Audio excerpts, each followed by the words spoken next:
Hello दोस्तों, स्वागत है आप सभी का आपके अपने चैनल द नेक्स्ट लेवल में। दोस्तों, आज के वीडियो में हम एसएससी जीडी कांस्टेबल जो कि आप देख पा रहे हैं उसके 4/10/2015 के प्रथम पाली के मैथ्स के सॉल्व क्वेश्चन पेपर लेकर आ रहे हैं। इसमें हमने टोटल 25 क्वेश्चन को लिया है जो कि 4 अक्टूबर 2015 को फर्स्ट शिफ्ट में पूछा गया था। तो इसी के कारण अगर वीडियो थोड़ा लंबा हो जाता है तो ज़्यादा आपको माइंड नहीं करना है, क्योंकि वीडियो 25 क्वेश्चन को सॉल्व करने में और आपको समझाने में थोड़ा समय लगेगा। इसमें हमने बहुत ही जल्दी जल्दी क्वेश्चन बताने का प्रयास किया है, लेकिन समझाने में थोड़ा समय लगा है।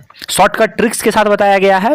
आपको वीडियो कैसा लगता है आप कमेंट करके जरूर बताएं। साथ ही अगर अच्छा लगे तो वीडियो को लाइक जरूर करें, और अगर आप हमारे चैनल से पहली बार जुड़े हैं तो हमारे चैनल को सब्सक्राइब कर लें, क्योंकि ऐसे ही इंपॉर्टेंट वीडियो जो कि आपके एसएससी जीडी के एग्जाम में आपके लिए हेल्पफुल हो सकते हैं वो हम लेकर कंटिन्यूसली आ रहे हैं। तो चलिए हम आज का वीडियो शुरू करते हैं। तो दोस्तों, पहला क्वेश्चन क्या है मैं आपको पढ़ देता हूं, साथ साथ आप भी पढ़ें और इसे बनाने का प्रयास करें।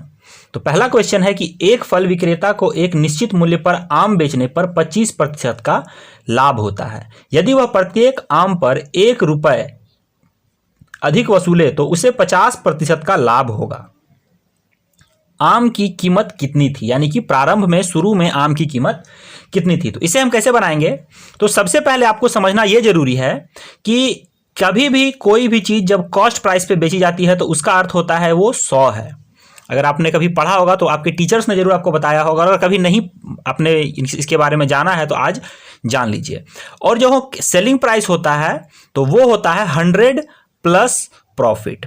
100 प्लस प्रॉफिट, तो 100 यहां पे है क्या कॉस्ट प्राइस, और प्रॉफिट है यहां पे हमारा परसेंट में दिया हुआ है। तो अभी के समय में यानी कि इस क्वेश्चन में हम 25% प्रॉफिट देख पा रहे हैं। तो हमारा सेलिंग प्राइस कितना हो जा रहा है? 100 प्लस 25, यानी कि 125 जो है ये हमारा क्या है? सेलिंग प्राइस है। और अभी वो कह रहा है कि 1 रुपए अधिक बढ़ाने पे, जब हम 1 रुपए अधिक बढ़ा दे रहे हैं तो हमारा प्रॉफिट 50% हो जा रहा है, यानी कि वो 150 हो जा रहा है। और ये किस कारण से हो रहा है कि यहां से जो एक्चुअल रुपीज मिल रहा था जब वो यहां पहुंच रहा है तो 1 रुपए की बढ़ोतरी हो जा रही है, यानी कि कुल 25% की बढ़ोतरी हमारे सामान में, हमारे कीमत में हो रही है जब हम सिर्फ 1 रुपए बढ़ाते हैं। तो हमें यहाँ पे कॉस्ट प्राइस पूछा गया है, और कॉस्ट प्राइस हमेशा 100 होता है। कॉस्ट प्राइस हमेशा 100 होता है। तो जब 25 का वैल्यू 1 है तो कॉस्ट प्राइस क्या हो जाएगा? इसका 4 गुना है, तो ये भी इसका 4 गुना हो जाएगा, यानी कि 4 रुपए। तो यही 4 हमारा आंसर हो जाएगा। तो बहुत ही ईजी तरीके से था, आपको समझाना था इसीलिए थोड़ा लंबा बताया गया। बाकी क्वेश्चन में सिर्फ इतना ही जानने लायक बात थी कि 25% का वैल्यू 1 दिया हुआ है तो 100% का वैल्यू कितना होगा? तो 4, और यही हमारा आंसर है। तो चलिए हम देखते हैं अब अगला क्वेश्चन। ये तो क्वेश्चन नंबर 1 हो गया। अब क्वेश्चन नंबर 2 देखते हैं हम, क्वेश्चन नंबर 2 कैसे बनेगा। तो क्वेश्चन नंबर 2 में कहा गया है कि कोई राशि 15% प्रति वर्ष की साधारण ब्याज की दर पर 1725 हो जाती है और 20% प्रतिवर्ष की साधारण ब्याज पर उतने ही समय में 1800 हो जाती है, तो राशि बताइए। तो यहां पर हम देख पा रहे हैं कि हमें 2 अलग अलग रेट, 2 अलग अलग कंडीशन दी हुई है, और दोनों में जो है कॉस्ट नहीं, यहां पे प्रिंसिपल इक्वल ही है, समान ही है, बस हमारा अमाउंट चेंज हो जा रहा है। तो हम बहुत ही आसानी से इसे बना सकते हैं। आपको पता होना चाहिए कि जब समय नहीं दिया हुआ रहता है तो हम उसे 1 साल ही मानते हैं। जब समय नहीं दिया हुआ रहता था हम उसे 1 साल ही मानते हैं। तो यहां पे हम क्या करेंगे कि 1 साल के बाद 15% उस पर ऐड हो रहा है, तो हम 1 साल के बाद उसे क्या मान लेते हैं? 100 प्लस 15, यानी कि वो अब 115 हो गया है। और हमें कितना बताया जा रहा है?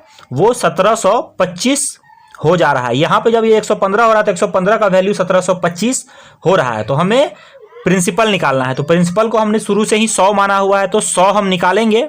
तो यहां पे सीधी सी बात, इसे हम इस तरह से सॉल्व कर लेंगे, और जब हम इसे सॉल्व करेंगे तो हमें हमारा आंसर क्या मिल जाएगा? हमें हमारा आंसर मिल जाएगा 1500। यही आंसर होगा। यही चीज हम दूसरे वाले के साथ भी कर सकते हैं, यानी कि 100 प्लस 20 जब करेंगे तो 120 होगा, और 120 का वैल्यू यहां पे कितना दिया हुआ है? 1800 रुपए। तो जब हम 120 का वैल्यू 1800 निकाल रहे हैं तो 100 का वैल्यू क्या हो जाएगा? 1500 रुपए होगा। आप इधर से बनाएं या इधर से बनाएं, दोनों ही तरीके से आपको 1500 रुपए आपके आंसर आ जाएगा। तो यही थे दोस्तों पहले और दूसरा क्वेश्चन। अब हम देखते हैं तीसरा क्वेश्चन क्या है। तो हमारा तीसरा क्वेश्चन है कि 16 आदमी 14 घंटे काम करके किसी कार्य को 12 दिन में पूरा करते हैं, तो 28 दिन में 12 घंटे काम करने पर उस कार्य को कितने समय में समाप्त किया जा सकेगा। तो सबसे पहले यहाँ पे आपको टोटल वर्क निकालने की थ्योरी पता होनी चाहिए, यानी कि टोटल वर्क कैसे निकाला जाता है। तो यहाँ पे हम देख पा रहे हैं कि 16 मैन है, 16 आदमी है, 14 घंटे का काम हो रहा है और डे लग रहा है कितना, डे लग रहा है 12। तो जब हम इन तीनों को गुना कर देते हैं तो हमें क्या निकल जाता है, टोटल वर्क। टोटल वर्क ये निकलता है हमारा। तो यहाँ पे हम गुना करके टोटल वर्क नहीं निकालेंगे। और दूसरा कंडीशन अब यहाँ पे क्या दे रहा है उसे मैं पढ़ता हूं। तो वो दिया हुआ है कि 28 आदमी 12 घंटे काम करते हैं, तो काम तो हर बार उतना ही होना है, यानी कि 28 मैन जो है और ये कितने घंटे काम कर रहे हैं, 12 घंटे काम कर रहे हैं। तो हमें यहाँ पे डे निकालना है, ये मिसिंग है। अगर हम इसे निकाल लेंगे तो ये भी हमारा टोटल वर्क हो जाएगा और ये दोनों आपस में इक्वल हो जाता है। तो यहाँ पे हम डायरेक्ट कुछ ना करके दोनों को आपस में सिर्फ इक्वल कर देते हैं। 14 इंटू 12 इक्वल्स टू 28 इंटू 12। तो यहाँ पे हम देखेंगे कि 12 से कैंसिल हो जाएगा, 14 और इसे 8 बार में, यानी कि जो हमारा यहाँ पे मिसिंग कंटेंट था उसका वैल्यू क्या आ जा रहा है, 8। तो हमें मिस था कि कितना दिन में पूरा होगा, तो उसे 8 दिन लग जाएगा। यानी कि जब 28 आदमी 12 घंटे काम करेंगे तो कुल 8 दिनों में ये काम समाप्त हो जाएगा। बहुत ही ईजी क्वेश्चन है, बिना पेन और पेपर के भी बन सकता है। तो आप देख पा रहे हैं कितनी ईजी तरीके से हम ये क्वेश्चंस को बना रहे हैं। चलिए देखते हैं हम, ये था हमारा थर्ड क्वेश्चन। अब हम 4th नंबर क्वेश्चन देखते हैं। 4th नंबर क्वेश्चन है, एक बल्लेबाज 17वीं पारी में 87 रन बनाता है और इस प्रकार उसका औसत 3 रन बढ़ जाता है। तो 17वीं पारी के बाद उसका औसत ज्ञात कीजिए। यानी कि वो 17th पारी में कितना रन बनाया उसने बनाया 87 रन, और इस कारण से पूरे 17 पारी का औसत जो है उसका 3 रन से बढ़ जाता है। तो इसका अर्थ क्या हुआ, इसका अर्थ हुआ कि सभी पारी में उसने 3-3 रन ज्यादा बना दिए। यानी कि सभी पारी को 3 रन से एक्सटेंड करने के लिए उसे कितना रन ऑटोमेटिक बनाना पड़ा होगा, तो उसे बनाना पड़ा होगा कुल 17 गुना 3 यानी कि 51 रन अधिक।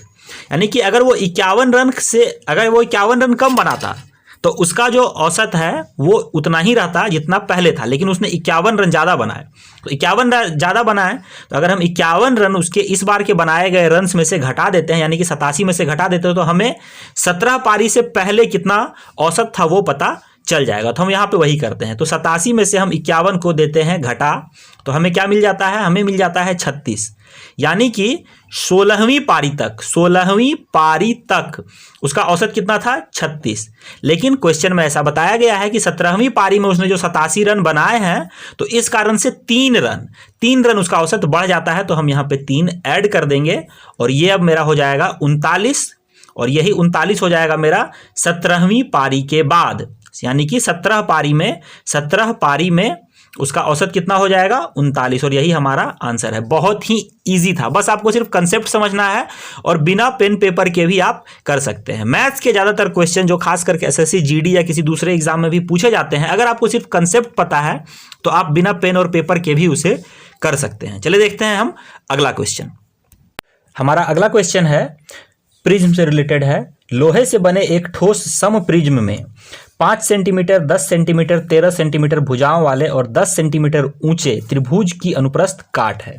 यदि लोहे के एक घन सेंटीमीटर का वजन 7 ग्राम है तो प्रिज्म का वजन लगभग कितना होगा। तो यहाँ पे प्रिज्म का अर्थ है कि एक 3D फॉर्म। जब हम त्रिभुज को बहुत ही लंबा एक 3D फॉर्म करते हैं, एक डंडे के रूप में उसे हम खींचते हैं, तो वो एक प्रिज्म का फॉर्म ले लेता है। तो इसमें हमें करना कुछ नहीं होता है। हम सिर्फ क्या करेंगे, इसमें जब भी ऐसा क्वेश्चन आ जाए प्रिज्म का क्षेत्रफल निकालने के लिए, तो सबसे वजन निकालने के लिए हम पहले प्रिज्म का क्षेत्रफल निकालते हैं और फिर उसका जो एक घन सेमी का जो वजन होता है उससे मल्टीप्लाई कर देते हैं। तो यहाँ पे सबसे पहले हम जो त्रिभुज का अलग अलग भुजा दिया हुआ है उससे हम निकालने का कोशिश करते हैं। सबसे पहले भुजा यहाँ पे जो है हम लिख लेते हैं, 5 सेमी, 10 सेमी और 13 सेमी यहाँ पे अलग अलग भुजाएं दी हुई। इससे हम एस निकालते हैं।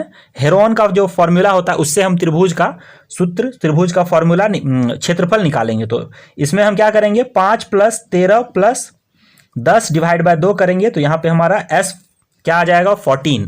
और इससे जब हम त्रिभुज का क्षेत्रफल निकालेंगे, त्रिभुज का एरिया निकालेंगे, तो वो क्या होगा, 14 इंटू 14 माइनस 5 क्या होगा 9, 14 माइनस 10 4 और 14 माइनस 13 1 और ये सभी को अंडर रूट कर दिया जाता है। और यहाँ पर जब हम देखते हैं कि 9 और 4 ये तो आपस में क्या, ये एक कंप्लीट स्क्वायर है, तो इसे हम स्क्वायर के बाहर करेंगे तो क्या ये 3 आ जाएगा और ये 2 आ जाएगा। लेकिन 14 किसी का स्क्वायर नहीं है तो ये रूट में 14 ही बना हुआ रह जाएगा। और जब हम इसे सॉल्व करेंगे, जब इसे हम सॉल्व करेंगे तो हमें क्या आ जाएगा, इसे हम पॉइंट में सॉल्व हमें करके देखना होगा। तो इसमें पॉइंट में हम गुना करके देखेंगे तो हमारा एक्चुअल आ जाएगा 22.44 3 पॉइंट समथिंग इसका आता है। 3 पॉइंट समथिंग रूट 14 का अर्थ होता है।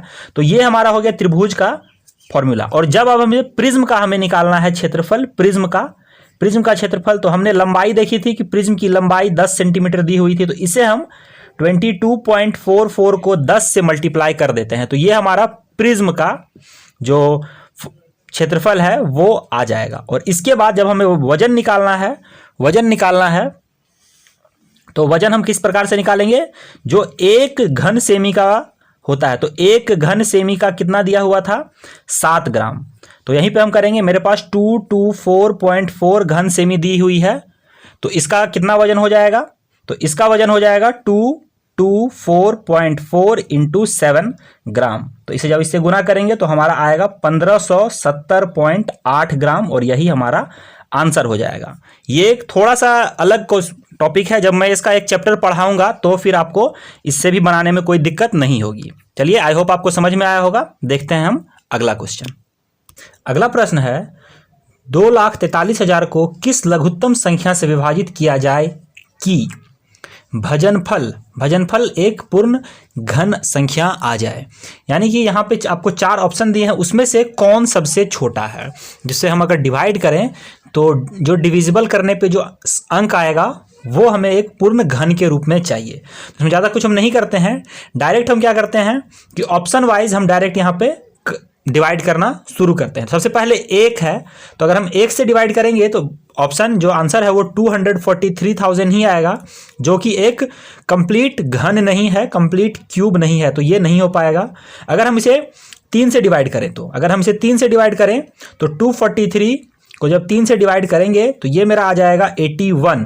तो 81 जो है ये स्क्वायर है और पावर 4 है, लेकिन ये क्यूब नहीं है, तो ये भी गलत हो जाएगा। वहीं इसके बाद अगर हम 9 से गुना करते हैं तो 243 को डिवाइड अगर हम करें 9 से तो ये मेरा आएगा यहाँ पे 27 आएगा, यानी कि 27,000 आएगा। और ये जो है ये 3 का यानी कि यहाँ पे 30 का क्यूब हमें मिल जाएगा। तो यही सबसे छोटा संख्या होगा जो डिवाइड करने पे क्यूब के फॉर्म में इसका डिविजिबिलिटी क्यूब आएगा। तो इसीलिए हम यहाँ पे 9 करेंगे। इसमें बनाने का कोई दूसरा टेक्निक नहीं होता है, आपको बस स्क्वायर और क्यूब का ज्ञान होना चाहिए, बस इतने में आपका काम हो जाएगा। चलिए हम देखते हैं अगला क्वेश्चन।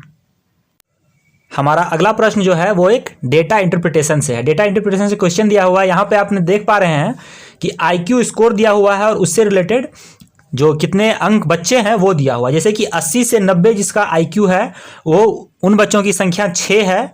90 से 100 जिन बच्चों की IQ है उनकी संख्या 9 है।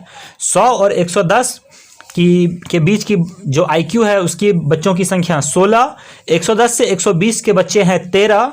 120 से 130 के बच्चे हैं 4 और 130 से 140 के बीच के बच्चे हैं 2। तो इससे क्वेश्चन दिया हुआ है कि 100 से अधिक IQ वाले बच्चों की संख्या कितनी है। 100 से अधिक, तो यहाँ पे हम किसको किसको काउंट करेंगे, तो 100 से अधिक जो भी आएगा, जैसे 100 से लेके 110 तक से स्टार्ट करते हुए हम 130 से 140 के बीच तक वाले बच्चों को इसमें काउंट करेंगे। तो देखते हैं क्या है। सबसे पहले 100 से 110, तो इतने बच्चे हैं 16, और उसके बाद 110 से 120 इतने बच्चे हैं 13, और फिर है 120 से 130, तो ये कुल बच्चे हैं 4, और 130 से 140 के बीच बच्चे हैं कुल 2। तो इन सब को जब हम ऐड करेंगे तो यहाँ पे देख पा रहे हैं 16 4 20 ये सॉरी ये 2 था, ये 6 लिख दिया मैंने गलती से, 2 था। 16 4 20 और 10 30 3 33 और 2 35, तो कुल 35 बच्चे हैं। काफी इजी क्वेश्चंस ये होते हैं, काफी आसानी से बन जाते हैं। तो इसका बी नंबर सही हो जाएगा ऑप्शन। जो भी ऑप्शन हो, ऑप्शन पे ध्यान नहीं देना है, क्वेश्चन कैसे बन रहा है ये देखना है हमें। 58 नंबर मतलब कि उसके बाद वाला देखते हैं, जो कि एग्जाम में 58 नंबर हुआ करता था। यहां पे हमारा पहला, दूसरा, तीसरा, चौथा, पांचवा, छठा, सातवां, आठवां क्वेश्चन है।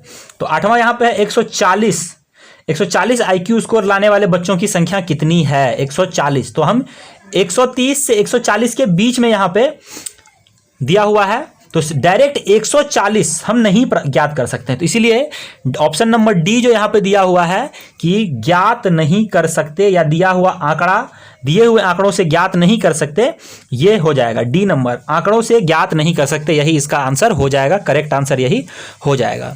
तो आई होप आपको ये क्लियर हो गया होगा। चलिए देखते हैं हम अगला क्वेश्चन। अब हमारा अगला क्वेश्चन जो है वो है 20 सेंटीमीटर ऊंचे और 15 सेंटीमीटर आधार त्रिज्या वाले एक समवृत्ताकार शंकु को गड़ाया जाता है और उससे 5 सेंटीमीटर ऊंचे तथा 1.5 सेंटीमीटर आधार त्रिज्या वाले समान आकार के छोटे शंकुओं में ढाला जाता है। तो ढले हुए शंकुओं की संख्या कितनी है?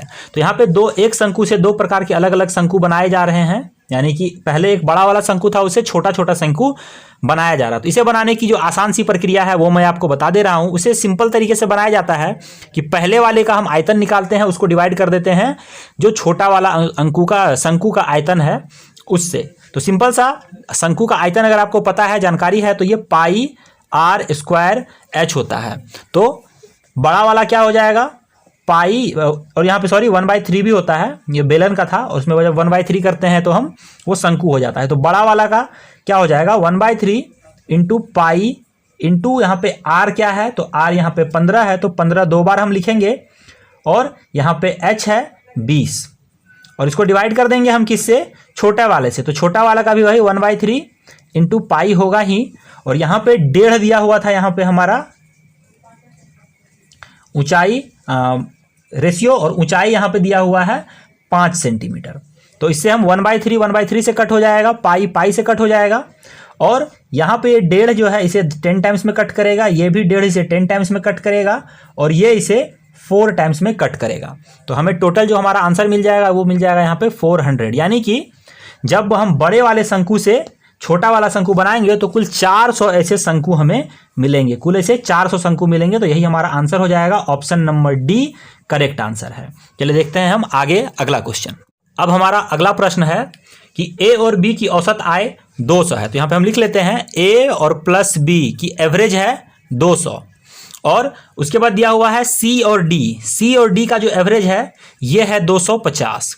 तो अब बोला जा रहा है कि A B C D E ये तीनों का औसत कितना होगा? ये एवरेज है। तो अब तीनों का एवरेज कितना होगा, ये चारों का एवरेज कितना होगा? तो इसे बनाने के दो तरीके हैं। सबसे पहले आप ए और बी को का इक्वल टोटल अमाउंट अब कितना होगा वो निकाल लीजिए। तो जब हम इसे 2 से मल्टीप्लाई कर देते हैं तो ये टोटल हो जाएगा, यानी कि इसे हम जब 2 से करते हैं तो ये 400, यानी कि ए और बी मिलकर कुल 400 रुपए ले रहे हैं, और यहाँ पे भी 2 आदमी है तो इसे भी 2 से गुना करेंगे तो कुल 500 रुपए हो जाएगा। और जब इसे हम टोटल ऐड करते हैं तो ये 900 होगा, और 900 को जब हम 4 भागों में बांटेंगे तो टोटल रेशियो मेरा निकलता है, यानी कि 900 डिवाइड बाय 4 अगर हम करेंगे तो ये 225 सही आंसर हो जाएगा, जो कि ऑप्शन नंबर सी है। दूसरा तरीका ये होता है कि जब दोनों ही तरफ से 2 आदमी, यानी कि यहाँ पर भी ए और बी 2 आदमी है, इसका एवरेज 200 दे रहा है, और यहाँ पर सी और डी इसका भी औसत 200 दे रहा है, सॉरी 250 दे रहा है। तो यहाँ पे क्या है कि जब जो सबसे इक्वल चीज है, सबसे छोटी वाली संख्या है, उसे हम लेते हैं। यानी कि यहाँ पे आप देख पा रहे हैं कि 200 जो है ये सबसे छोटा है इन दोनों में, तो इसे हम लेंगे और यहाँ पे प्लस का साइन करेंगे, क्योंकि अब जो हमारा एवरेज आएगा वो 200 से ज़्यादा ही आता है। और यहाँ पे देखेंगे कि अगला वाला 200 से कितना अधिक है। तो आप देख पा रहे हैं ये 50 अधिक है, और 50 अधिक है तो यहाँ पे 2 आदमी हैं, तो इसीलिए हम यहाँ पे क्या करेंगे कि इस 50 को 2 से गुना कर देंगे। तो 50 × 2, और इसको हम डिवाइड कर देते हैं, कुल 4 आदमी है, 1 2 3 4 है, तो कुल 4 से डिवाइड कर देते हैं। तो यानी कि यहाँ पे क्या आएगा 200 + 100/4, यानी कि ये 25 आएगा। तो ये हमारा आंसर क्या बना देगा 200 + 25, यानी कि 225 हमारा आंसर होगा। दोनों ही तरीके से हम बना सकते हैं। ये वाला तरीका जो है जब बड़े संख्या नंबर्स आते हैं तो उसमें हम यूज करते हैं, लेकिन दोनों ही आप जान लीजिए, जब अगर आपको ऐसे ही चैप्टर्स से पढ़ाई करनी है तो जब मैं चैप्टर्स की चैप्टर्स आपको बताऊंगा तो आपको मैं ये तरीका भी सिखा दूंगा। ये वाला तरीका तो बेसिक तरीका है, बेसिक तरीका जिससे हम क्वेश्चंस बनाते आते हैं। चलिए देखते हैं अगला क्वेश्चन। अगला क्वेश्चन है यहाँ पे कि रूट अंडर 0.000441 का मान क्या होगा। यहाँ पे हमें दिया हुआ है क्वेश्चन, आप देख पा रहे हैं रूट के अंडर यहाँ पे जीरो तो वैसे नहीं है लेकिन जीरो हम लगा भी सकते हैं, कोई इसका फर्क नहीं पड़ता है। 0.00441 का मान क्या होगा ये हमें बताना है। तो आपको अगर जानकारी नहीं हो तो मैं आपको बता दूं कि 221 जो है ये 21 का क्या है, स्क्वायर है। तो जब हम इसे रूट से बाहर निकालेंगे तो ये 21 तो हो जाएगा। और यहां पर क्या है, टोटल 6 डिजिट्स है, आप देख पा रहे हैं 1 2 3 4 5 6। तो रूट के बाहर ये 3 डिजिट में कन्वर्ट हो जाएगा। तो एक और जीरो यहां पे लगाते हैं और एक यहां पे पॉइंट लगा देते हैं, तो यही हमारा आंसर हो जाएगा। बहुत ही इजी है। अगर आपको नहीं समझ में आया तो मैं बाद में कभी जब ये नंबर सिस्टम आपको पढ़ाऊंगा तो ये चीज मैं बता दूंगा। तो हमारा आंसर क्या हो जाएगा, 0.021, जो कि ऑप्शन नंबर सी में दिया हुआ है। तो सी हमारा यहाँ पे करेक्ट आंसर हो जाएगा। आई होप आपको क्लियर हुआ होगा। चलिए हम देखते हैं अगला क्वेश्चन। हमारा अगला क्वेश्चन है कि किसी वस्तु की लागत 20% और 25% के दो अनुक्रमानिक कटौती के रूप में के बाद पी आती है, यानी कि दो लगातार बट्टे दिए जाते हैं, डिस्काउंट दिए जाते हैं 20% और 25%। तो वस्तु की मूल लागत पूछी जा रही है कि मूल लागत क्या थी। तो सबसे पहले आपको जानकारी ये होनी चाहिए कि पी आया कितना है। तो हमें पता है कि दो लगातार बट्टे, यानी कि पहले 20% का बट्टा मिला है, फिर 25% का बट्टा मिला है, यानी कि डिस्काउंट मिला है। तो 20% का डिस्काउंट आने के बाद हमें कितना प्राप्त होता है। तो हमें पता है कि टोटल वस्तु 100 होता है। 100 में से जब हम 20 घटा देंगे तो बचेगा कितना, 80। और फिर यहाँ पे 75 का डिस्काउंट देंगे तो 75 का डिस्काउंट देने के बाद कितना बचता है, 75। तो इन दोनों को हम गुना करते हैं और डिवाइड कर देते हैं 100 से। ये नियम होता है कि जितना बार आपको डिस्काउंट दिया जाता है उससे एक कम 100 हम नीचे डिवाइड करते हैं। और अब जब हम काटेंगे यहाँ पे तो ये 4 बार में कटेगा, ये 3 बार में कटेगा और ये इसको 20 बार में काट देगा, यानी कि टोटल 60% आया। तो 60% में उसे वस्तु दी गई है, यानी कि डिस्काउंट कितना मिला, 40%। अगर यहाँ पे सिर्फ पूछा था कि डिस्काउंट कितना है तो डिस्काउंट यहाँ पे 40% होता, लेकिन हमसे पूछा गया है यहाँ पे कि एक्चुअल वैल्यू क्या था। तो 60% जो है ये बराबर है पी के। तो हमसे 100 का वैल्यू पूछा गया है, तो 100 क्या हो जाएगा यहाँ पे, पी इंटू 100/60। तो जब हम इसे कट करेंगे तो 20 से 3 टाइम्स और 20 से 5 टाइम्स, यानी कि हमारा आंसर हो जाएगा 5p/3। 5p/3 जो कि ऑप्शन नंबर डी में है। ऑप्शन नंबर डी में जो लिखा हुआ कुछ अलग तरीके से है कि 5/3p, इस तरह से ये यहाँ पे लिखा हुआ है। तो यही हमारा आंसर हो जाएगा। आई होप आपको क्लियर हुआ होगा, समझ में आया होगा। अब देखते हैं हम अपना अगला क्वेश्चन कि अगला क्वेश्चन किस प्रकार से बनेगा। तो यहाँ पे बताया गया है कि 1.21 और 0.09 का माध्य अनुपात निकालना है। माध्य अनुपात क्या होगा, तो इसे निकालने का बहुत ही आसान यही तरीका होता है कि इन दोनों को आप गुना कर दो और अंडर रूट कर दो। इन दोनों को गुना करके अंडर रूट कर दिया जाता है। तो इसे हम वही करते हैं, 1.21 इंटू 0.09 अंडर रूट। तो जब इसे सॉल्व हम करेंगे तो क्या आएगा, सबसे पहले हम 9 ही है यहाँ पे, तो 9 से करते हैं 9, 8 और 1 0 यहाँ पे आ जाएगा और 1 2 3 4 डिजिट के बाद पॉइंट यहाँ पे लग जाएगा और ये अंडर रूट में आ जाएगा। और जब इसे हम सॉल्व करेंगे तो ये हमें पता है कि ये जो है वो 33 का क्या है, स्क्वायर है। तो ये बाहर निकल के 33 होगा और यहाँ पे 4 डिजिट है तो ये बाहर निकल के 2 डिजिट होगा। तो यहाँ पे ऑप्शन में आप देख पा रहे हैं 33 जो है 0.33, ये ऑप्शन नंबर डी में है। तो यही हमारा सही आंसर हो जाएगा, 0.33 हमारा आंसर हो जाएगा। आई होप आपको क्लियर हो गया होगा। चलिए देखते हैं हम अगला क्वेश्चन। अगला क्वेश्चन है यहाँ पे कि एक विमान 6000 किलोमीटर की दूरी 8 घंटे में तय कर सकता है। यदि उसकी गति 250 किलोमीटर प्रति घंटा बढ़ा दी जाए तो 9000 किलोमीटर की दूरी तय करने में विमान को कितना समय लगेगा। दोस्तों काफी इजी क्वेश्चन है टाइम एंड वर्क का। साथ ही मैं आपको कहना चाहूंगा, अगर वीडियो आपको पसंद आ रहा है तो वीडियो को लाइक जरूर करें, वीडियो को लाइक करते चलें और इस वीडियो के लिंक को सभी दोस्तों के साथ शेयर तो कर ही दें। और अगर अभी तक आपने सब्सक्राइब हमारे चैनल को नहीं किया है तो सब्सक्राइब कर लें। नीचे इसी प्रकार से रेड कलर से आपको अगर सब्सक्राइब बटन दिख रहा है तो इसका मतलब है आपने हमारे चैनल को सब्सक्राइब अभी तक नहीं किया है। सब्सक्राइब कर लें और उसके बगल में एक बेल वाली घंटी बनेगी तो उसे भी दबा दें। चलिए देखते हैं हम क्वेश्चन आंसर। तो यहाँ पे बताया जा रहा है कि 6000 किलोमीटर की दूरी तय कर रहा है 8 घंटे में। तो इसको जब हम डिवाइड करते हैं तो हमारा दूरी, यानी कि जब हम दूरी को समय से डिवाइड करते हैं तो हमारा चाल निकलता है। चाल निकलता है, आपको पता होगा। यहाँ पे मैं आपको चैप्टर नहीं पढ़ा रहा हूँ, मैं आपको क्वेश्चन सॉल्व करवा रहा हूँ, तो इसलिए मैं ज़्यादा डिटेल नहीं कर पाऊंगा। तो जब हम इसे सॉल्व करेंगे तो मेरा आ जाएगा कितना, मेरा आ जाएगा 750 हमारा यहाँ पे आ जाएगा। और जब हम इसमें 250 ऐड करेंगे, ये किलोमीटर पर आवर है, ये किलोमीटर पर आवर है, जब हम इस पे 250 ऐड करते हैं, जैसा कि यहाँ पे बताया गया है क्वेश्चन में, जब हम इसमें 250 ऐड करते हैं तो ये क्या आ जाएगा, ये आ जाएगा 1000 kilometre per hour, 1000 kilometre per hour. और 1000 किलोमीटर पर आवर की से जब हमें 9000 का डिस्टेंस कवर करना होता है, जब हमें 9000 का डिस्टेंस कवर करना होता है तो हमें समय कितना लगता है, हमें लगता है 9 आवर्स। 9 आवर्स यही हमारा आंसर हो जाएगा। सिंपल कैलकुलेशन था, इसमें समझाने लायक कुछ भी था नहीं। चलिए देखते हैं अगला क्वेश्चन। अगला क्वेश्चन है यहाँ पे कि 1, 3, 5, 7, 9, 11 और इस तरह से 25 संख्याओं का औसत कितना होगा। इसी तरह से 1, 3, 5, 7, 9, 11 करते हुए अगर हम टोटल 25 संख्या तक जाएं, यानी कि 25 नंबर नहीं 25 संख्याएं आएंगी, जैसे 1, 3, 5 ये मिला के कुल 3 संख्याएं हैं, तो इसी तरह से 25 संख्याओं तक अगर हम जाते हैं तो क्या होगा उसके बाद उनका औसत। तो औसत निकालने के लिए काफ़ी आसान सी एक ट्रिक है। यहाँ पे आप देख पा रहे हैं कि सभी की सभी विषम संख्याएं हैं। तो अगर वहाँ पे जितने भी विषम संख्याएं होंगी, तो अगर नंबर ऑफ विषम संख्या पूछा गया है तो सिर्फ जितना वो नंबर गया है, यानी कि यहाँ पे 25 तक संख्या गया है तो 25 ही इसका आंसर हो जाता है। 25 ही इसका आंसर। अगर आपसे क्वेश्चन इस तरह से पूछे कि कुल 25 संख्याओं का 25 विषम संख्याओं का औसत कितना होता है, 25 विषम संख्याओं का औसत कितना होता है, तो इसलिए 25 ही हो जाएगा, 25 ही हो जाता है। लेकिन इसको दूसरा तरीका भी मैं आपको समझा देता हूं कि अगर आपको ये याद ना रहे या फिर आप वहां पे कंफ्यूज हो जाओ तो ये कैसे बनाएंगे हम इसको। तो सबसे पहले यहाँ पे आपको पता होना चाहिए कि 25वां संख्या क्या होगा। तो 25वां संख्या क्या होगा, इसे कैसे ज्ञात करेंगे। तो यहाँ पे आप देख पा रहे हैं कि 1 1 के गैप पे है तो नंबर, तो आप 25 को 2 से मल्टीप्लाई कर दो तो कितना आ रहा है 50। तो ये तो 25वां सम संख्या है, लेकिन इसमें जब हम 1 माइनस कर देते हैं तो ये आता है 49। तो ये है 25वां, ये है 25वां विषम संख्या, 25वां ऑड नंबर, 25वां ऑड नंबर ये मेरा हो गया।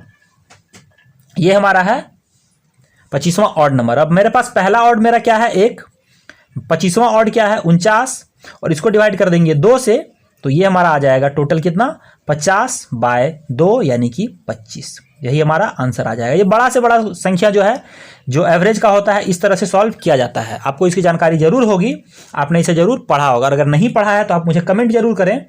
और अगर आप चैप्टर वाइज भी पढ़ना चाहते हैं मैथ्स, तो मैं आपको चैप्टर वाइज क्वेश्चन सॉल्व करके बताऊंगा, तो आप उसे कमेंट कर सकते हैं। आप वो कमेंट करें कि आपको कौन सा चैप्टर पढ़ाई करना है, आपका कौन सा चैप्टर वीक है, आप ये कमेंट करके मुझे बता दें। मैं वो आपको जरूर उसके कम से कम 20-30 क्वेश्चन तो मैं आपको पढ़ा ही दूंगा, ताकि जितने भी उसके टाइप बनते हैं वो सॉल्व करवा दूं। चलिए देखते हैं हम अगला क्वेश्चन। अगला क्वेश्चन हमारा क्या है। और दोस्तों, अगर वीडियो पसंद आते जा रहा है तो वीडियो को लाइक करते रहें, लाइक करना ना भूलें। अगर एक बार आपने लाइक कर दिया, दोबारा लाइक करने की जरूरत नहीं है, क्योंकि लाइक एक ही बार किया जाता है, ये आपको तो पता ही होगा।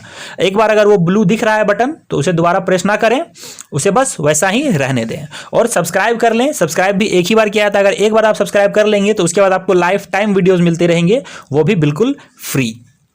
अब हम देखते हैं हमारा अगला क्वेश्चन। अगला क्वेश्चन है, एक विक्रेता अपने माल पर अंकित मूल्य लागत मूल्य से 20% अधिक लिखता है। तो मैंने आपको पहले ही बताया था कि कॉस्ट प्राइस जो है वो हमेशा 100 होता है, और जब 20% हम उस पर लागत मूल्य कर रहे हैं तो वो मार्केट प्राइस होता है, तो वो 120 कर दे रहा है। आगे क्या है, और अपने ग्राहकों को 10% छूट देता है। तो इसी पर से, यानी कि ये मार्केट प्राइस पे वो 10% का छूट दे रहा है, तो इसमें से हम 10% घटा देते हैं, या फिर डायरेक्ट 10% घटाने के बाद कितना बचता है 90 बचता है। तो सीधे हम 90 ही यहाँ पे कर देंगे और यहाँ इसको डिवाइड कर देंगे 100 से। तो जब इसे हम कट करते हैं तो ये हमारा आता है 108। तो यहाँ पे पूछ भी रहा है कि कितना लाभ कमाएगा। तो हम देख रहे हैं कि कॉस्ट प्राइस हमारा कितना था 100, कितना मिल कितना रहा है मुझे 108। तो प्रॉफिट कितना हो गया, 100 में से 108 को घटाते हैं तो 8% जो है वो हमें ज़्यादा मिल रहा है। तो प्रॉफिट हमारा 8% है। ऑप्शन नंबर डी सही है। चलिए देखते हैं हम अगला क्वेश्चन। बहुत ही इजी क्वेश्चन ये होते हैं। अगर मैं आपको डायरेक्ट बताऊं या बिना लिख के बताऊं तो डायरेक्ट ही आप मुंह से इन क्वेश्चंस को बनाओगे। बनाने के बिल्कुल ही इजी तरीके होते हैं। और अगर आपको नहीं पता है तो आप जब मैं चैप्टर वाइज आपको पढ़ाऊंगा तो आपको समझा दूंगा। कौन सा चैप्टर आपको पढ़ना है आप बस ये कमेंट करके मुझे बताएं। मैं आपको इतने इजी क्वेश्चंस बताऊंगा कि आपको एग्जाम में अगर 25 क्वेश्चन आ रहे हैं तो 20 मार्क्स तो आपका कहीं नहीं जाएगा। इतना ईजी क्वेश्चन एग्जाम में आते हैं। अभी तक आपने देखा होगा किसी भी क्वेश्चन में जरा सा भी समय नहीं लग रहा है। मुझे बोलने में जितना समय लग रहा है या फिर लिखने में जितना समय लग रहा है, बस इतना का ही फर्क है। चलिए देखते हैं अगला क्वेश्चन। अगला क्वेश्चन क्या है। अब हमारा अगला क्वेश्चन है कि एक दुकानदार टीवी सेट के पूरे स्टॉक को खपत करने के लिए टीवी सेट पर 12% की छूट देता है। टीवी सेट का अंकित मूल्य 6500 है तो टीवी सेट का बिक्री मूल्य कितना है। बहुत ही इजी सा क्वेश्चन है कि यहाँ पे मार्केट प्राइस हमें दिया हुआ है। मार्केट प्राइस कितना है, 6500 है और इस पर डिस्काउंट दे रहा है, इस पे डिस्काउंट दिया जा रहा है 12% का।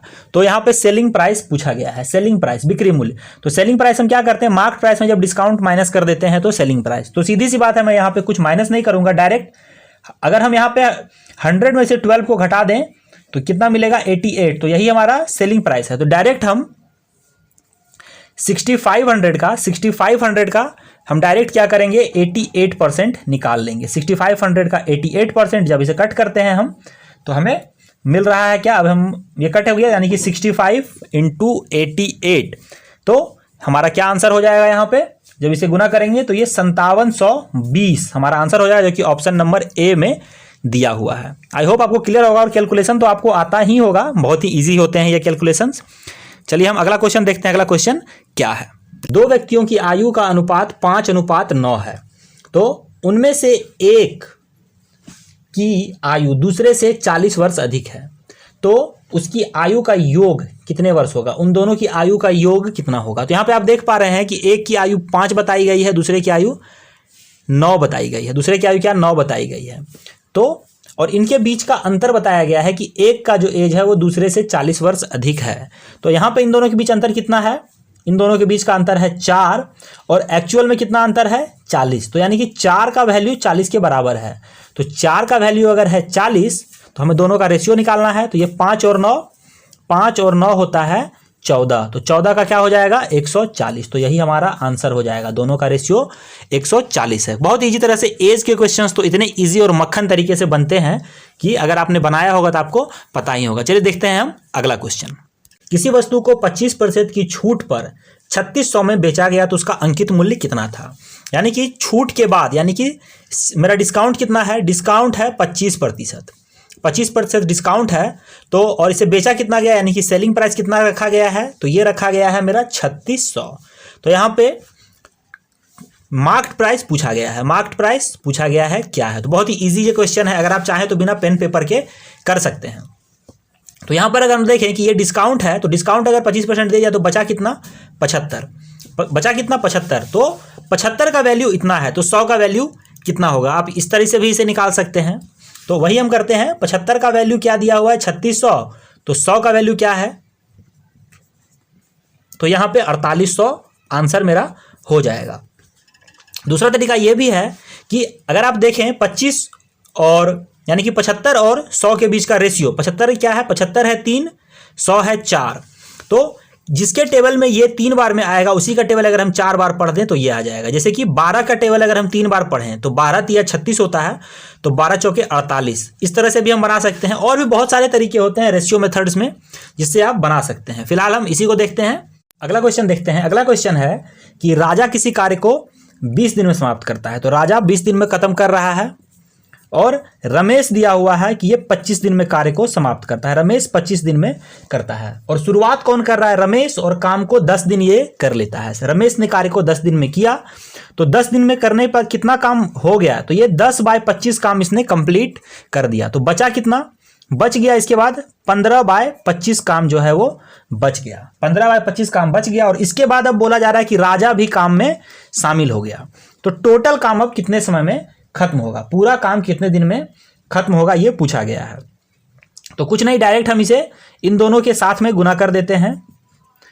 ये एक तरीका होता है, अगर आपने पढ़ा होगा तो आपको पता ही होगा कि इस तरीके से किसी भी दो लोगों का जो है वर्क स्ट्रेंथ निकाला जाता है कि वो कितने समय में मिलकर एक साथ काम करते हैं और ये काम का रेशियो है। तो यहाँ पे हम सीधे पहले गुना कर लेते हैं, ये टोटल 20 गुना 25 ही इसे रखेंगे और यहाँ पे ये हो जाएगा 45। 45 इसे 3 बार में कट करेगा और ये 25 को इतने बार में कट कर देगा। तो ये कितना आ जाएगा मेरा 6.2/3 और पहले से 10 दिन का काम हो रखा था, पहले से 10 दिन का काम हो रखा तो 10 + 6.2/3 तो टोटल 16.2/3 डेज में काम खत्म हुआ टोटल। यहाँ पे शायद आपको ना दिख रहा हो, मैं ऊपर लिख देता हूँ यहाँ पे कि 16.2/3 दिन में ये जो खत्म किया गया है, तो ये खत्म हुआ 16.2/3 दिनों में।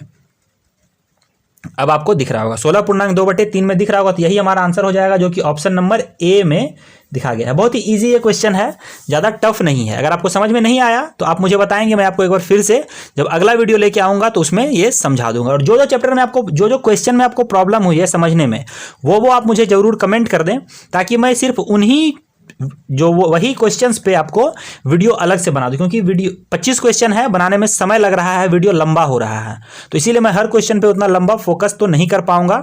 तो इसीलिए आप मुझे कमेंट कर दें, और मुझे अगर मैं 10 या 12 क्वेश्चन एक बार में लेके आऊं तो क्या वो सफिशिएंट होगा वीडियो छोटा करने के लिए? और अगर आपको 25 क्वेश्चन चल रहा है तो आप कुछ कमेंट ना करें, मैं 25 क्वेश्चन का वीडियो कंटिन्यू करता रहूंगा। अगला क्वेश्चन देखते हैं। अगला क्वेश्चन है, एसआई से क्वेश्चन पूछा गया है। क्वेश्चन है कि 800 रुपए की राशि साधारण ब्याज की दर पर एक निश्चित दर पर 3 वर्ष के लिए दी जाती है, जो 956 हो जाती है। यानी कि 800 रुपए 3 वर्ष में 956 हो जाती है। यदि हम इंटरेस्ट रेट को 4% इंक्रीज कर दें, बढ़ा दें, तो वह राशि 3 वर्षों में कितनी हो जाएगी? तो सबसे पहले आपको पता होना चाहिए, इसे हम निकालेंगे कैसे। सबसे पहले मैं प्रिंसिपल लिख दे रहा हूँ। प्रिंसिपल है यहाँ पे 800 और यहाँ पे अमाउंट लिखा हुआ है 956। तो इंटरेस्ट कितना बन रहा है? तो इंटरेस्ट बन रहा है 156 रुपए और ये 3 साल में बन रहा है। तो एसआई हर वर्ष में सेम होता है, इसलिए हम इसे 3 से डिवाइड कर देंगे। तो मैं हमारा एसआई 1 साल के लिए कितना आ जाएगा? 52 रुपए। और 52 रुपए अगर एसआई है तो हम इसका रेट निकाल लेते हैं। रेट अगर निकालेंगे तो इसको हम 800 से मल्टीप्लाई करके 100 से डिवाइड करेंगे तो 6.5 जो है ये हमारा इंटरेस्ट रेट बन जाएगा। 6.5 जब इसे कट करते हैं हम तो ये 6.5 बार में इसे कट करेगा। अब हम 4% इंक्रीज कर रहे हैं, यानी कि 6.5 में जब हम 4 को ऐड करेंगे तो ये 10.5% हमारा रेट निकल के आएगा। और 10.5% कितना हो जाएगा 3 सालों में? 10.5 3 सालों में हो जाएगा 31.5%। 31.5%। तो 800 का 31.5% ना निकाल के हम सीधे 131.5% निकालेंगे, जो कि डायरेक्ट हमें इंटरेस्ट की ओर ले चलेगा। तो इसे हम जब सॉल्व करेंगे तो हमारा 1052 आंसर आ जाएगा। इसे हम सॉल्व करते हैं। आप देख पा रहे हैं काफ़ी इजी है कैलकुलेशन। 8 पंचे 40 का 0 हाथ में 4, 8 और 4 12 का 2 हाथ में 1, और यहाँ पे 8 तिया 24, 1 25 के 5 हाथ में 2 और 8 2 10, और यहाँ पे 1 डिजिट के बाद पॉइंट है तो ये पॉइंट लग जाएगा। ज़्यादा मैं कैलकुलेशन करके आपको हर वीडियो में हर क्वेश्चन में नहीं दिखा रहा हूँ, क्योंकि उससे वीडियो थोड़ा लंबा होगा। तो ये काफ़ी आसान क्वेश्चन है, सिर्फ कैलकुलेशन इसमें था और कुछ इसमें करने को था नहीं। चलिए देखते हैं हम अगला क्वेश्चन। अगला क्वेश्चन क्या है? तो अगला क्वेश्चन है कि एक विक्रेता ने किसी वस्तु का लागत मूल्य 30% बढ़ा दिया और अंकित मूल्य 286 रुपये कर दिया, परंतु बिक्री के समय अपने खरीदार को 10% की छूट दी। लाभ का प्रतिशत कितना होगा? तो यहाँ पे आपको ये बात समझना जरूरी है कि यहाँ पे जो बताया गया है कि परसेंट जो इंक्रीज हुआ है, मार्केट प्राइस में जो इंक्रीज हुआ है तो वो 130 हुआ, और इसके बाद जो कह रहा है कि 286 हो गया है, तो इसकी हमें कोई ज़रूरत ही नहीं पड़ने वाली है। यहाँ पे ये बस आपको टाइम टेकन करने के लिए बताया गया है, इसका हमें कोई यूज नहीं करना है। अब हम सीधे देखते हैं कि इसके बाद डिस्काउंट कितना दिया जा रहा है। डिस्काउंट कितना दिया जा रहा है? 10% डिस्काउंट दिया जा रहा है। तो हम सीधे करेंगे 130 का 90% निकाल लेते हैं, तो इसे निकालने पे हमारा 117 आता है। ये आपस में कट जाएगा तो 13 के टेबल को 9 टाइम्स पढ़ते हैं तो 117 आता है। ये 100 से कितना अधिक है? तो 17 अधिक है। तो यही हमारा आंसर हो जाएगा, ऑप्शन नंबर बी हमारा आंसर हो जाएगा 17% प्रॉफिट। इस तरह के क्वेश्चन में कुछ कुछ चीज़ें जो हैं वो आपको कंफ्यूज करने के लिए दी हुई रहती हैं, ताकि उसका यूज करके आप फंसो, कंफ्यूज हो। वही अगर हम क्या करें कि इसे 130 माने, फिर इसका 10% निकालें, यानी कि रुपीज़ निकालें, फिर परसेंट में आए, तो वीडियो थोड़ा लंबा होता है, आपको समय में भी काफ़ी लंबा लगेगा। वीडियो की तो बात है ही नहीं, यहाँ पे आपका समय ज़्यादा लगेगा, और एग्जाम में आपका समय ही आपको वैल्यू देता है, समय ही आपका बचाता है। अगर आपको 25 क्वेश्चन करने हैं तो 25 क्वेश्चन अगर आप 20 मिनट में या 15 मिनट में आप कर लेते हैं तो वो आपके लिए प्लस टाइम होगा। वही कि अगर 25 क्वेश्चन आप 25 मिनट में करते हैं तो फिर वो आपके लिए दिक्कत है, परेशानी है। तो इसीलिए शॉर्ट क्वेश्चंस बनाना सीखना भी बहुत ज़्यादा जरूरी है। चलिए देखते हैं हम अगला क्वेश्चन। अगला क्वेश्चन क्या है? अगला क्वेश्चन है 1008 को किस एक अंक वाली संख्या से विभाजित किया जाए कि भागफल एक पूर्ण वर्ग संख्या बन जाए। तो यहाँ पे 1008 लिखा हुआ है और इसे हमें डिवाइड किस किस से करना है? इसे हमें डिवाइड करना है 4 से, फिर डिवाइड करना है 7 से, 8 से और 9 से।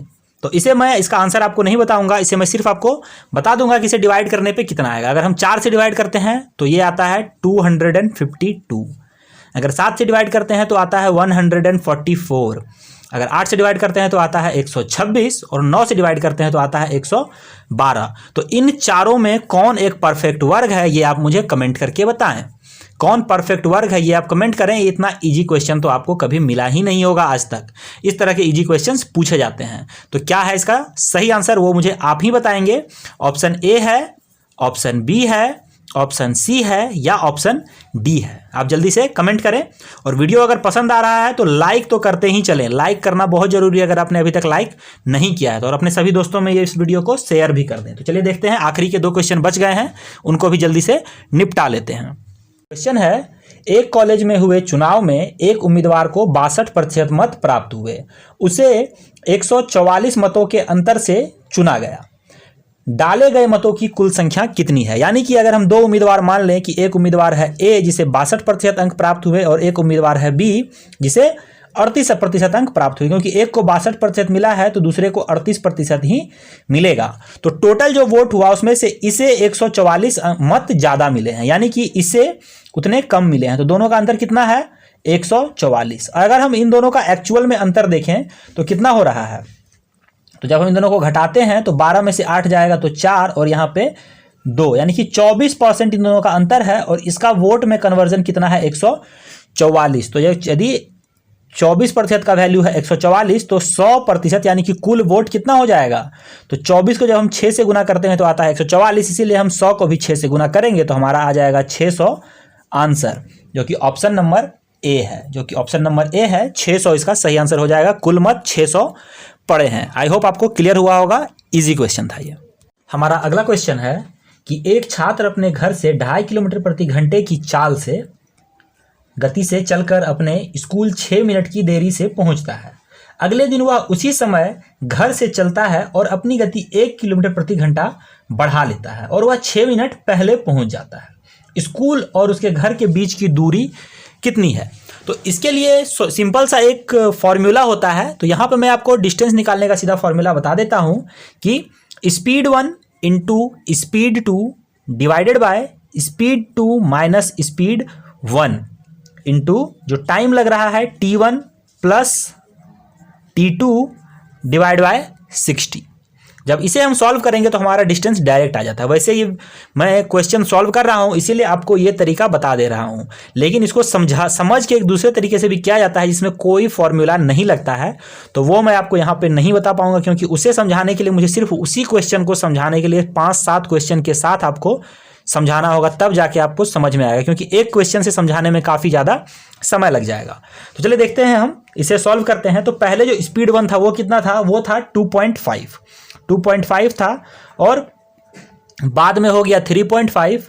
डिवाइड करेंगे तो 3.5 इंटू 2.5, सॉरी यहाँ पे माइनस होगा, और इंटू यहाँ पे 6 और 6 दोनों ही बार हो रहा था तो 12 हो जाएगा और यहाँ पे 5 हो जाएगा। तो इसे अब हम सॉल्व करते हैं। तो इसे जब हम सॉल्व करेंगे तो मैं जल्दी से आपको बता दे रहा हूं कि सॉल्व करने पे मुझे यहाँ पे 7/4 मिलेगा। 7/4 मिलेगा और 7/4 का अर्थ क्या होता है? 1.3/4 किलोमीटर। ये किलोमीटर है तो इसका अर्थ भी यही होगा, किलोमीटर। ये आवर नहीं है, किलोमीटर है। तो यही है इसका आंसर कि 1.3/4 किलोमीटर, जो कि ऑप्शन नंबर ए में मुझे दिख रहा है। तो यही आंसर भी हो जाएगा। आप ये फॉर्मूला याद कर सकते हैं, लेकिन जब मैं टाइम एंड डिस्टेंस वाला चैप्टर पढ़ाऊंगा तो उसमें इस तरह के क्वेश्चंस को बनाने का एक अलग ही टाइप होता है, तो उसी तरह से मैं आपको बताऊंगा। तो दोस्तों ये हो गए टोटल के टोटल 25 क्वेश्चन। आपको ये क्वेश्चन कैसे लगे, अच्छा लगा या नहीं लगा, आप कमेंट करके जरूर बताएं। और अगर आपको ऐसे ही शॉर्टकट ट्रिक्स सीखने हैं, समझने हैं, तो आप मुझे कमेंट करके जरूर बताएं। मैं आपको सभी चैप्टर्स के क्वेश्चंस ले लेके उसे शॉर्टकट ट्रिक के साथ समझाते हुए आपको बताने का पूरा प्रयास करूंगा। तो दोस्तों इस वीडियो में इतना ही। अब मैं मिलूंगा आपसे अगली वीडियो में। साथ ही साथ आज रिपब्लिक डे है, तो रिपब्लिक डे की भी आपको बहुत बहुत शुभकामनाएं। रिपब्लिक डे की बहुत बहुत शुभकामनाएं। चलो अब मैं मिल लूंगा आपसे अगली वीडियो में। जय हिंद, जय भारत, वंदे मातरम।